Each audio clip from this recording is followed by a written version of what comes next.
Assalamualaikum warahmatullahi wabarakatuh. Recently saya ada review Oppo A3, satu smartphone yang bagi saya sangat-sangat berbaloi untuk anda beli. Harga dia plus minus 600. Dia punya performance smooth and yang paling penting dia tahan lasak. Saya pijak dengan Myvi kot. Kalau jatuh takat ni memang tak ada masalah lah. Sangat-sangat sesuai untuk mereka yang nak guna outdoor macam rider, Foodpanda. Dia punya brightness pun tinggi, boleh guna di bawah terik cahaya matahari. But masa saya guna Oppo A3 ni, saya dapati dalam smartphone ni banyak gila bloatware and iklan. So, saya terdetik. Why not saya kongsikan dengan anda 5 benda yang saya rasa annoying dengan Android untuk tahun 2024. Video ni dia macam podcast lah. Saya nak sembang saja. So, anda boleh tekan play, anda boleh minimize sambil dengar saya membebel. Anda bersama saya, Ashraf Jeffrey, dalam channel YouTube Mona Lisa. Kalau anda belum tekan butang subscribe, pastikan anda tekan butang subscribe dan juga button loceng yang ada dekat tepi dia. First kali saya nak anda tahu yang saya buat video ni bukanlah nak hentam Android secara spesifik. Brand ini okey, brand ini tak okey. No, dia lebih kepada trend yang sedang berlaku dalam dunia Android tu sendiri. Personally, saya memang guna Android sebagai saya punya main gear. Untuk smartphone utama, saya pakai Honor Magic V3. Smartphone kedua saya adalah Samsung Galaxy S24 Ultra. Saya memang pengguna Android lah. And saya tak guna iPhone. Okey, trend yang pertama, benda yang paling saya rasa annoying gila dekat Android ni, macam saya bagi tahu kepada anda tadi, adalah iklan. So, untuk smartphone flagship yang harga 3,000 ke atas, mungkin anda tak jumpa iklan yang ada dekat sana. Tapi, untuk smartphone budget macam Oppo A3 ni, anda buka setting, anda akan nampak iklan. Anda buka dia punya search bar, anda akan nampak iklan. Kadang-kadang, mula-mula setting tu pun dah keluar iklan. Betul-betul annoying. Mungkin ketika video ni direcord, anda tak perasan ada iklan tu. Tapi lepas anda godek-godek, anda nampak, anda tak boleh nak turning back. Anda akan perasan benda tu and anda akan rasa annoying gila lah. Idea letak iklan dalam phone ni asalnya datang untuk kurangkan kos pembuatan. Yalah, bila ada iklan, orang akan bayar iklan tu dan duit tu dapat tampung lah kos pembuatan. But recently, kalau anda buka Counterpoint punya research, anda cari report dekat sana, ada beberapa brand yang dah mula generate keuntungan dari iklan yang mereka masukkan dekat phone. Asalnya untuk tampung kerugian ataupun kos satu-satu smartphone, but now mereka dah mula generate money melalui iklan tersebut lah. Bagi saya okey sebenarnya nak letak iklan ni. Yelah, mereka nak jual pada harga yang murah. But bila mereka dah mula generate money melalui iklan ni, mereka kena rendahkan lagi lah harga supaya jadi lebih mampu milik. But now, anda tengok mereka letak iklan, mereka buat keuntungan yang lebih. Bukanlah hati busuk, tapi macam itulah dia punya sifir. Okey, benda yang kedua yang saya annoy adalah bloatware. Bloatware ni dia adalah apps yang dah datang dengan smartphone tu sendiri. Kita beli phone baru, buka, turn on, setting, masukkan email dan sebagainya. Bila masuk ke dalam desktop, kalau PC kita panggil dia sebagai desktop ataupun mungkin homepage untuk smartphone, tengok-tengok dah banyak apps yang tersedia dekat situ. Bloatware ni benda yang lagi annoying and lagi menyusahkan berbanding dengan iklan tadi. Iklan selagi kita tak tekan, dia tak pop up keluar, okey lagi lah. Dia akan ada dekat sana, dia tak ganggu sangat kita punya penggunaan, dia tak ganggu sangat user experience kita. Cuma dia mengganggu kita punya perasaan. Yang bloatware ni dia ganggu kita punya user experience and dalam masa sama dia ganggu performance smartphone tu sendiri. Idea untuk letak bloatware ni sama juga dengan iklan untuk rendahkan dia punya cost manufacturing. Basically, bila dia masukkan apps macam Shopee, macam Booking.my, dia masukkan dekat situ, syarikat macam Shopee, Booking tadi akan bayar sedikit sagu hati. Dia kira sebagai cost marketing. Mungkin $1. Actually kan, $1 kita nampak macam, kecil gila kan? Tapi anda bayangkan macam satu smartphone ni mampu dijual sebanyak 1 juta unit. 1 juta unit untuk satu phone dah dapat cover 1 juta USD bersamaan dengan 4 juta ringgit Malaysia. Besar oh.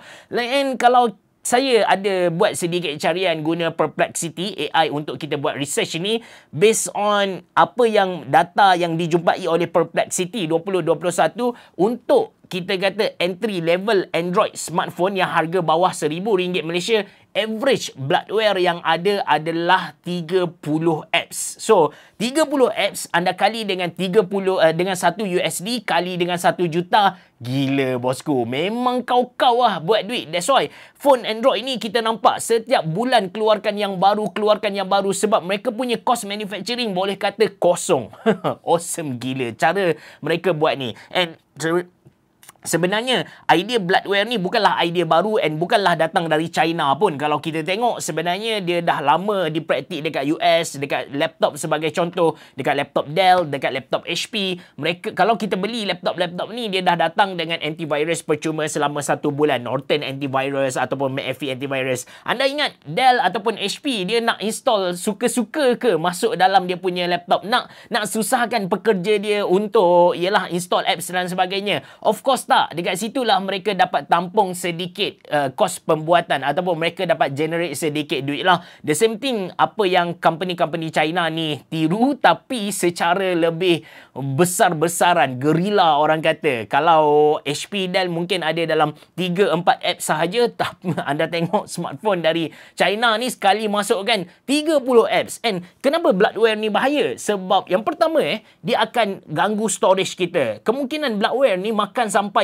30GB, 20GB. Sedangkan storage smartphone kita tak besar sangat. Mungkin 128GB. Itu belum campur dengan sistem yang wajib ada dalam smartphone. Tengok-tengok kita boleh guna dekat 80GB sahaja yang percuma. Itu yang pertama, dia ganggu storage kita. Yang kedua, mungkin dekat bloatware ni dia akan drain bateri kita. Sedangkan kita tak guna. Dia suka hati je jalan dekat belakang, background apps dia run, tengok-tengok dia makan bateri kita. Bateri kita sepatutnya besar 5100 mAh macam contoh Oppo A3 ni kan. Tapi guna tak sampai separuh hari, tengok-tengok bateri dah gone, dah teruk gila. And yang ketiga, bloatware ni bahaya, kadang-kadang dia ada spyware.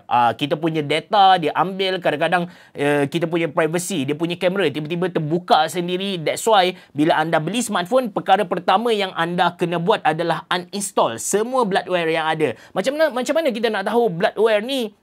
Macam mana kita nak tahu apps ni bloatware, apps ni bukan bloatware? Dia tak ada spesifik, kita kata spesifik tanda. Oh, okey, ini tanda-tanda kalau dia adalah sebuah bloatware. Bukan. Anda kena tahu yang apps tu dia dah datang sekali, anda check lah yang mana anda guna, yang mana tak guna. Yang tak guna tu anda uninstall je. Sebab yelah kita tak guna, kenapa nak ada dalam smartphone kita? Kenapa nak makan storage kita? Atau lagi senang lah, saya punya cara simple sahaja. Mula-mula datang dekat saya akan uninstall semua apps. Shopee ke, Booking.my ke, walaupun apps tu saya guna, saya akan install terlebih dahulu dan saya akan install secara manual melalui Play Store. Sebab yang tu lebih selamat lah. Walaupun apps tu kita nampak macam sama, ini macam dari Shopee kan, tapi kemungkinan apps tu ada virus, ada. That's why lebih baik kita uninstall dahulu dan kita install balik. And sebut tentang bloatware ni juga, kadang-kadang kita tak nampak dia macam bloatware. Dia macam, contoh kita beli Samsung punya phone, dia macam kalender dari Samsung sendiri. Ataupun mungkin Honor, dia ada apps dari Honor sendiri, dia punya notes kan. Sebenarnya apps tu adalah redundant. Dalam kita punya Android phone ni, dia mesti ada apps-apps dari Google sebagai contoh kalender. Benda tu wajib ada. So, bila ada Samsung kalender, dia akan jadi 2 kalender dalam satu app. Sedangkan yang dalam satu phone. Sedangkan yang kita guna adalah Google punya kalender. Jadi, anda uninstall sahaja. Anything yang kita boleh uninstall, jangan risau, anda boleh uninstall, dia tak akan rosakkan smartphone kita. So, bloatware ni anda betul-betul kena cari, kita kata kena selesaikan masalah bloatware. Bloatware adalah masalah yang besar. Sebutan dia macam mana sebenarnya bloatware? Saya rasa sebutan saya betul. Kalau salah anda boleh betulkan dalam ruangan komen di bawah. Okey, itu sebab yang kedua. Pastikan, seriously, pastikan anda uninstall.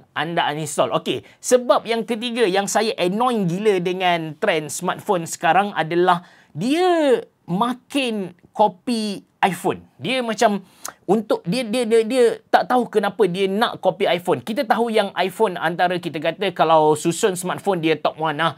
Tak kisah dari segi jualan tapi dari segi populariti, dari segi kepercayaan orang terhadap produk, iPhone top one. Nombor 2 Samsung. Mungkin nombor 2 tu Samsung kan.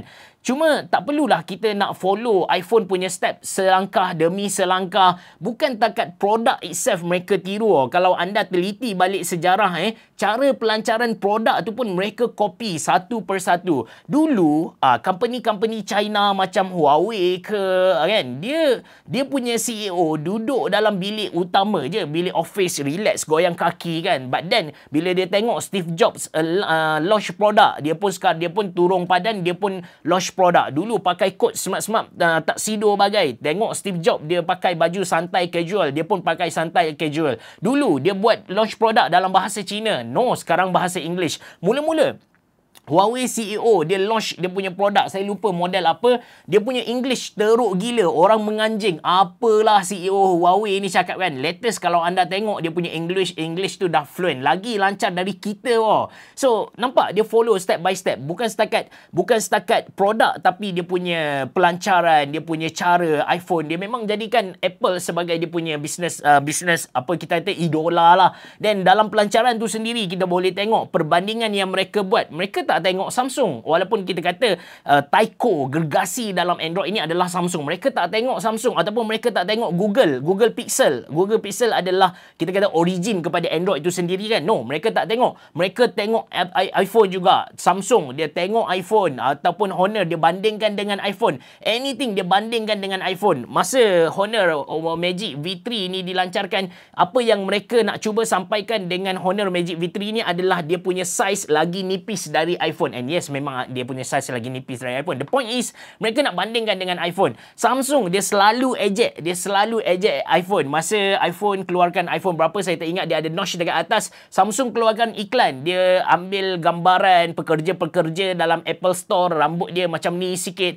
Lepas tu, Samsung ejek iPhone. Bila mana Apple keluarkan earphone dari mereka punya kotak. Bila mereka keluarkan charger dari kotak, Samsung menganjing. But the next year, tengok-tengok Samsung follow. Lagi kita boleh tengok yang paling, bukan yang paling latest jugalah, kita boleh tengok iPhone dia buat Dynamic Island kan. Tengok-tengok Honor dia buat dia punya own Magic Capsule. Dia tiru satu persatu. Sedangkan kalau kita tengok sejarah Android punya phone, dia punya inovasi, dia punya teknologi lagi advance. Macam tahun ni iPhone yang latest, dia ada buat kamera button kan dekat atas, dekat sisi kanan ni.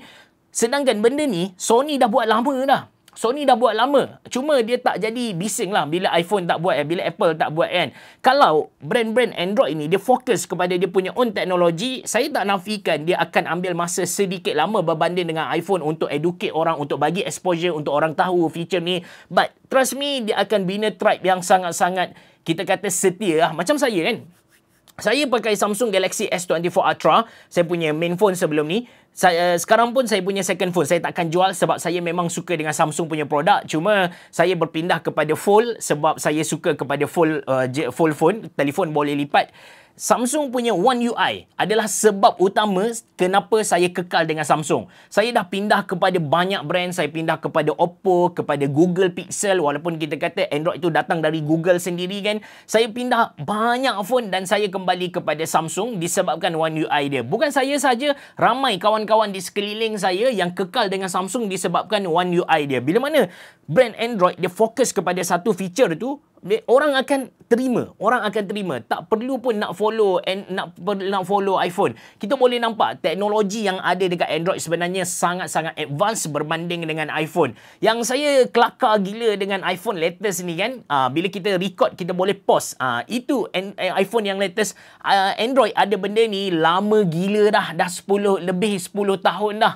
Tengok teknologi Android memang lagi advance berbanding dengan iPhone. That's why tak perlu kot nak follow nak follow Apple satu apa selangkah demi selangkah, sejengkal demi sejengkal. Lagipun orang sekarang dah bijak dah. Orang sekarang dia tak, kalau dulu betul lah, dulu memang orang tengok Samsung dengan Apple sahaja, maka Apple tu jadi satu entiti yang sangat besar. But now orang dah bijak dah. Orang boleh bandingkan dari segi spesifikasi dan sebagainya. Tak dinafikan ada orang yang setia dengan iPhone, tapi ada ramai orang macam saya pun, kita suka cuba brand-brand baru asalkan dia punya spek tu lagi tinggi, dia punya feature lagi mantap. Kita bukan hidup di zaman produk China murah dan teruk. No, kita hidup di era produk China murah dan padu. Contoh macam EV car lah. Okey, itu sebab yang ketiga. Sebab yang keempat pula yang saya tak suka dengan Android. Trend Android sekarang adalah dia punya harga makin mahal.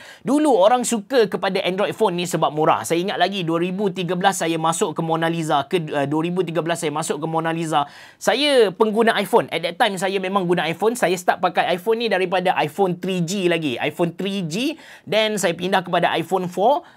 Masa tu saya memang, bagi saya the best phone adalah iPhone. Dan bila saya masuk ke Mona Lisa ada jual smartphone dari Lenovo. Saya terkejut tengok dia punya spesifikasi, harga RM600 Malaysia. Dia punya SoC, chipset dia dah pakai quad-core, ada 4 otak dah. Sedangkan iPhone ketika tu tak silap saya single core ataupun dual core sahaja. Ini ada 4 core dengan harga RM500-600 Malaysia. Kiranya Android adalah alternatif kepada iPhone dengan harga yang jauh lagi murah. But now, kita boleh perhatikan smartphone Android ni makin lama makin mahal. Actually, sebab yang keempat ni dia macam 50-50. Nak kata saya benci sangat pun tak, nak kata tak pun tak. Sebab ada penyelamat dia. Tak apa, nanti saya explain kejap lagi. Cuma kita tengok balik harga. Macam contoh, masa Pocophone keluarkan dia punya phone, orang kata ini adalah flagship killer, memang kecoh satu dunia ketika tu, kata ini adalah the best phone dengan harga yang gila mantap kan. Masa tu dilancarkan F1 harga plus minus RM1,000 Malaysia. But now kalau kita tengok F6 Pro, dulu tak ada Pro-Nya, dulu biasa saja. F6 Pro harga dekat-dekat RM2,000, memang mampu milik lagi, tapi kita boleh tengok trend dia makin naik. Contoh lagi lah, Xiaomi masa 2018 harga dia sekitar RM2,500 sahaja, Mi 8 tak silap saya. But now kalau kita tengok yang latest, harga dia dekat-dekat RM4,000. Itu yang biasa. Kalau yang mantap punya, rasanya harga dekat-dekat RM5,000, RM6,000 Malaysia. Kita nampak trend dia makin naik, makin mahal lah. Kenapa saya kata 50-50? Sebab yang kelima ni, sebab dia diselamatkan oleh teknologi. Kalau anda perhatikan teknologi smartphone kita ni dah gila advance lah. Saya boleh kata kita dah sampai peak pada teknologi itu sendiri, disebabkan kita dah sampai peak teknologi yang kita kata walaupun dia nampak biasa, sebenarnya dia dah top dah. Dia dah masuk dekat smartphone mid-range. Macam contoh harga RM2,000 kita dah dapat yang mantap dah. Kalau anda sanggup pakai Asus ROG yang model sebelum ni, bukan yang latest, yang dua model sebelum ni, Asus ROG 6 tak silap saya, anda dah boleh dapat Snapdragon 8. Snapdragon 8 yang kita kata dia punya prosesor gila mantap. Kalau nak main Genshin Impact, game AAA, kita dah boleh main dengan high setting. Harga RM2,500 sahaja. Ataupun Honor X9C yang baru dilancarkan, harga dalam RM2,000 Malaysia. Boleh ambil ketuk, paku dan sebagainya. Spesifikasi dia pun awesome dah. So, disebabkan teknologi kita dah terlampau advance. Bukan advance, tapi terlampau advance. Yang advance tadi kita dah boleh beli pada harga yang murah lah. Cuma kalau kita tengok dari segi trend harga, memang Android punya phone harga dia makin naik. Sekarang saya boleh kata flagship phone, saya kategorikan dia sebagai niche phone. Niche phone ni maksudnya NICHE. Niche phone ni maksudnya, contohlah, kalau kita nak smartphone boleh lipat, maka kita kena spend mahal RM6,000, RM7,000, RM8,000 Malaysia, dapatkan smartphone boleh lipat. Tapi kalau kita nak spek yang mantap, macam saya cerita tadi, RM2,000 dah boleh dapat dah. Ataupun contoh, saya nak guna pen, maka saya kena beli Samsung S24 FE Ultra. Sebab itu je yang ada pen. Yang tak ada pen, kita boleh beli spesifikasi lebih murah. Harga macam Samsung Galaxy S24 FE, harga tak sampai RM3,000 pun. Spesifikasi pun mantap. Size screen sama dengan S24 Ultra, S24 Plus. So, itu point dia dekat situlah. Kita diselamatkan dengan teknologi yang sangat advance, terlalu advance. Alright, itu yang keempat.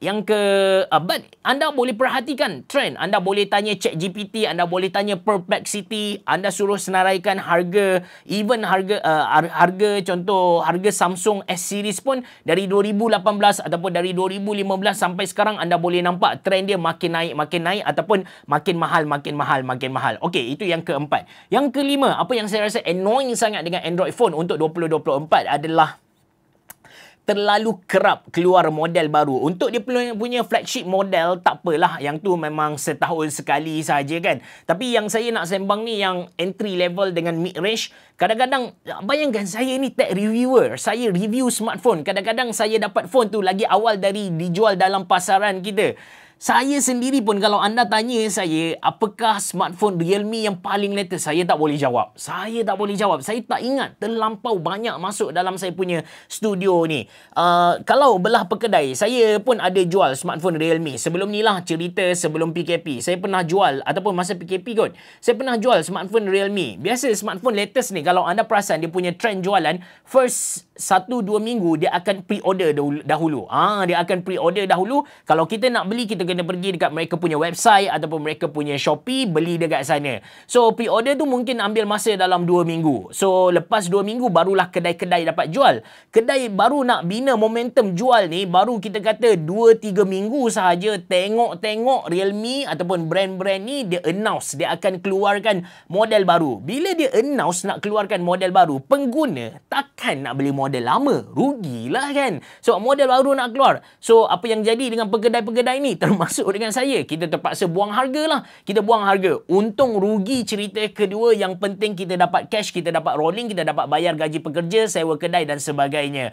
So itu benda yang annoy. Dia yang buat saya rasa lagi sakit hati adalah pembaharuan yang dia buat dekat model baru tu tak signifikan. Kadang-kadang dia punya design pun sama. Dia punya design sama tapi launching dia tak payah cerita grand gila guys. Kadang-kadang spesifikasi, design, warna sama, yang mereka tambah adalah 5G semata-mata. Launching dia tak payah cerita. Contoh macam Honor lah. Honor X9B, bukan, Honor X7B tak silap saya. Dia keluarkan model 4G dahulu, lepas tu 2 bulan kemudian dia keluarkan 5G. Spesifikasi totally sama, harga beza RM200 Malaysia. Mungkin RAM ataupun storage dia tambah sikit. Tapi tak silap saya, spesifikasi dia sama lah. Daripada RM600 jadi RM800 Malaysia. Tapi produk sama. So, saya sendiri sebagai reviewer, saya tak tahu nak buat video macam mana. Sebab benda sama kot. Benda sama. Saya ada tanyalah brand, kenapa mereka keluarkan produk baru banyak sangat kan. Kadang-kadang kita tak sempat habis nafas lagi dah keluar produk baru.